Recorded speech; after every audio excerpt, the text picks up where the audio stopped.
राधे राधे दोस्तों, आज हम आपको सुनाएंगे भाई दूज की एक पौराणिक कथा।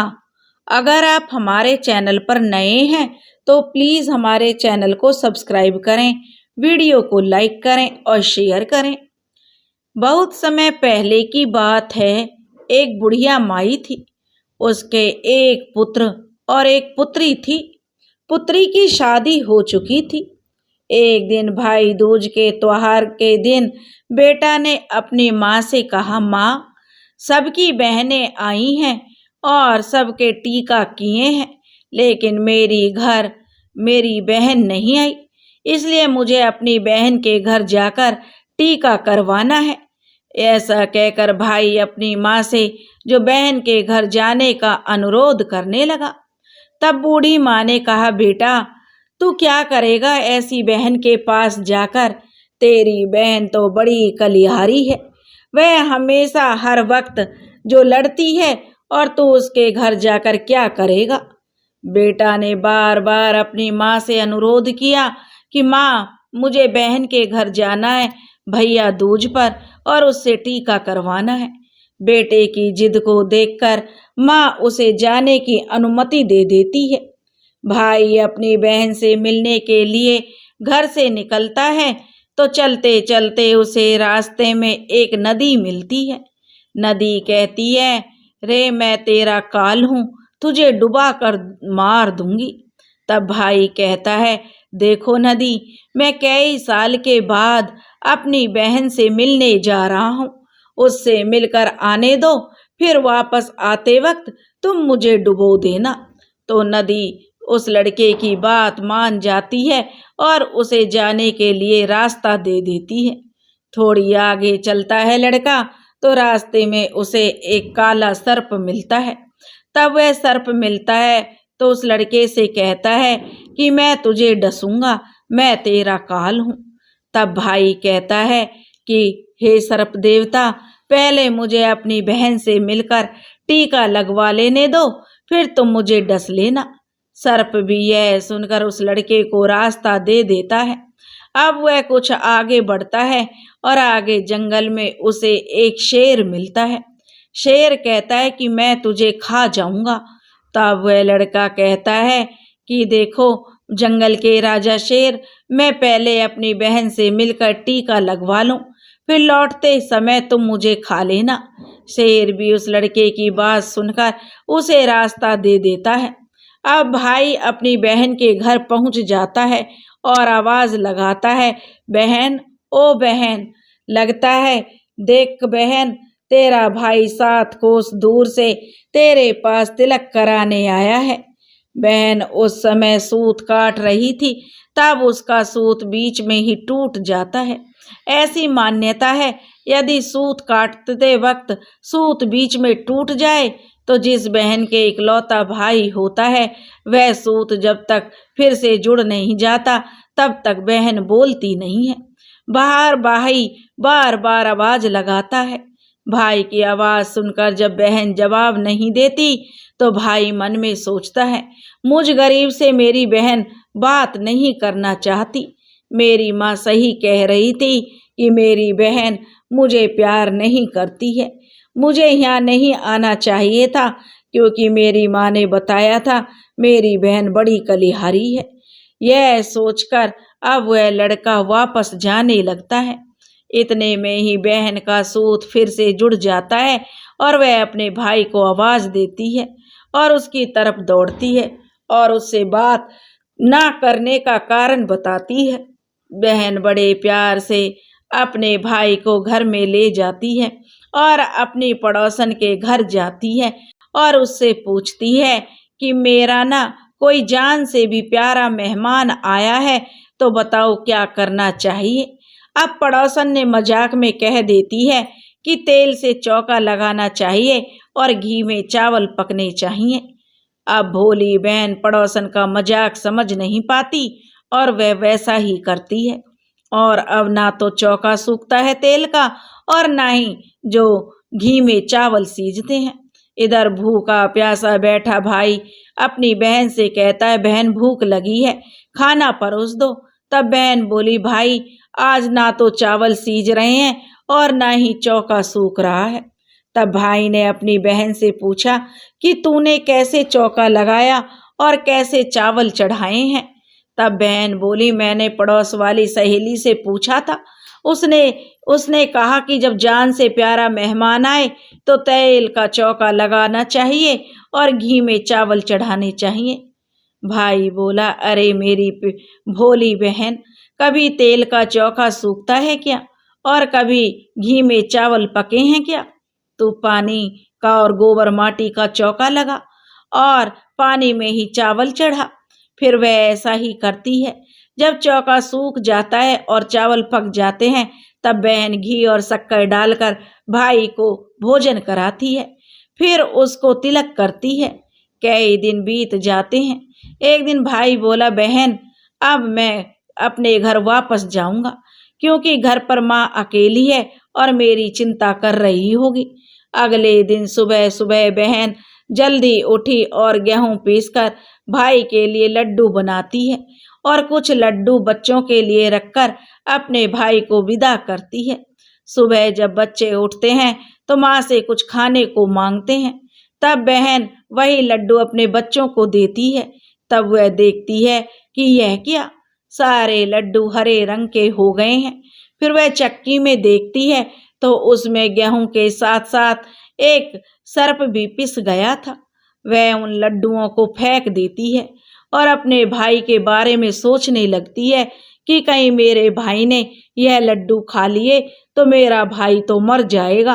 तब वह अपने भाई के पीछे पीछे भागती है। रास्ते में एक पेड़ के नीचे उसका भाई बैठा हुआ था। उसे देखकर भाई बोला, क्या हुआ बहन? तब बहन पूछती है कि भैया, मैंने तुम्हें जो लड्डू बांध कर दिए थे वे कहाँ हैं? तो भाई ने कहा, बहन तेरे लड्डू तो मैंने अभी नहीं खाए हैं, ये पेड़ पर टंगे हैं, ले लो। अब वह पेड़ से लड्डू उतारती है और वहीं खड्डा खोदकर लड्डुओं को गाड़ देती है। उसके बाद अपने भाई को सारी बात बताती है। भाई बोला, बहन तूने एक बार तो मुझे मौत से बचा लिया, लेकिन मैं पीछे कईयों को वचन देकर आया हूँ। तब बहन ने कहा, भाई तुम यह क्या कह रहे हो? मुझे तो कुछ समझ नहीं आ रहा। तब भाई अपनी बहन को सारी बात बताता है और वे दोनों बैठकर वहाँ बात कर ही रहे थे कि बहन भाई से पानी मांगती है। भाई बोला, थोड़ी दूर एक तालाब है, वहाँ से मैं अभी पानी लेकर आता हूँ। तब बहन बोली कि भैया छोड़ो, मैं खुद लेकर आती हूँ और वह पानी पीकर वापस आती हूँ, मैं खुद चली जाती हूँ। तब वह पानी पीने तालाब पर पहुँचती है तो देखती है वहाँ एक बुढ़िया बैठी हुई है। वह उसके पास जाकर पूछती है, माँ तुम यहाँ क्यों बैठी हो? तब वह बुढ़िया माई बोलती है कि मैं विधाता हूँ और एक बहन के भाई की तांत गांठ रही हूँ। तब वह पूछती है, माता वह कौन सा भाई है? तब विधाता बोलती है कि एक भाई जिसके प्यार में उसकी बहन ने सर्प की हत्या कर दी। बहन सोचती है यह तो मेरा ही भाई है। तब बहन घबरा जाती है और विधाता से पूछती है, हे माता, उस भाई को इस श्राप से बचाने के लिए भी तो कोई उपाय होगा। विधाता उसे बताती है कि उसकी एक बहन है, जब वह उसे गालियां दे और उसकी शादी होने तक यदि वह हर घात को टाल देती है तो उसका भाई बच सकता है।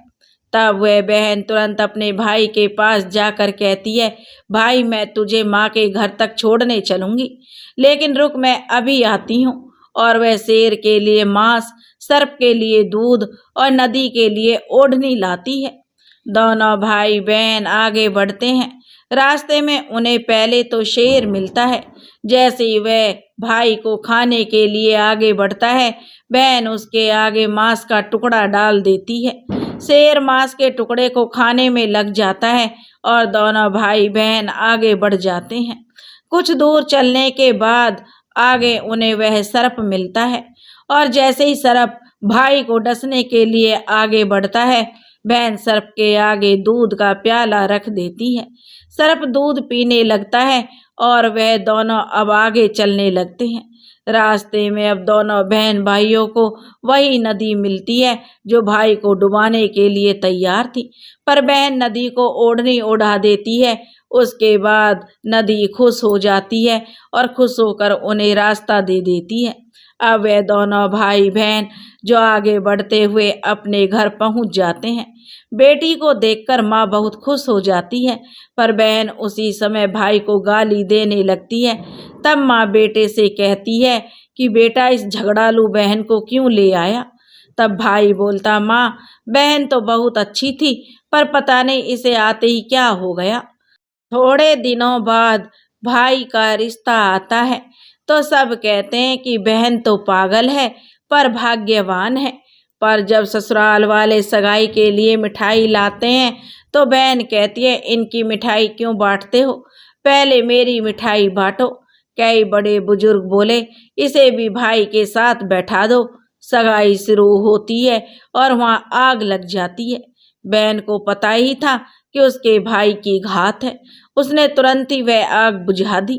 अब कुछ दिनों बाद शादी के कार्यक्रम शुरू होते हैं, परंतु बहन हर समय भाई के साथ रहती थी।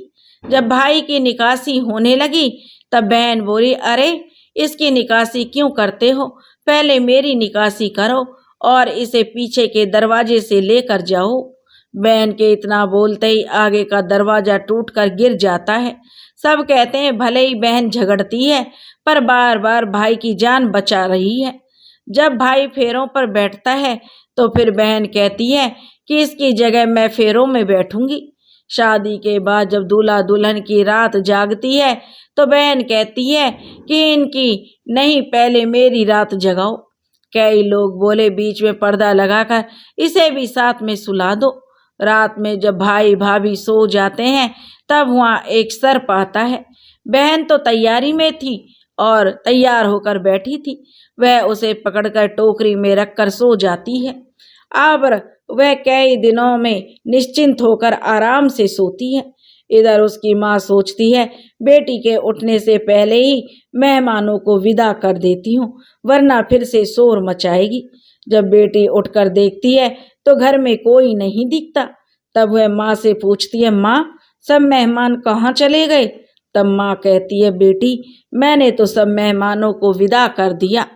तब बेटी बोलती है, माँ सब मेहमानों को वापस बुलाओ तभी मैं विदा होंगी। उसके कहने के अनुसार माँ सभी मेहमानों को वापस बुलाती है। तब वह माँ से कहती है, माँ आज के दिन के लिए ही मैंने पालने में पूत और चूल्हे पर दूध छोड़ा था और पागल हो गई थी मैं। मेरे इस भाई पर 7 घात थी, वह टालने के लिए मैं ऐसा कर रही थी। उसकी यह बात सुनकर माँ और भाई बहुत खुश हो जाते हैं और सबसे पहले अपनी बेटी को विदा करते हैं। उसके बाद सभी मेहमानों को विदा करते हैं।